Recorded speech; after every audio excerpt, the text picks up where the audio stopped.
magandang araw mga lods. Ayan. So ngayong araw tayo ay mamamalengke ng ulam. Yung ulam na pangmasa. So nag-decide ako mag-bike para makatipid tayo sa gasolina. In the same time ay makapag-exercise po tayo. So ayan, nasa palengke na po tayo.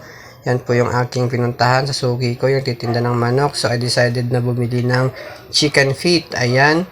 Para lutuin natin.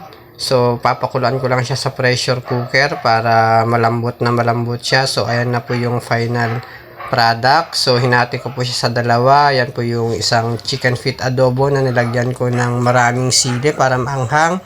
Yung isa naman ay ginawa kong fried feet para medyo crispy siya. Ayan, napakasarap po niyan.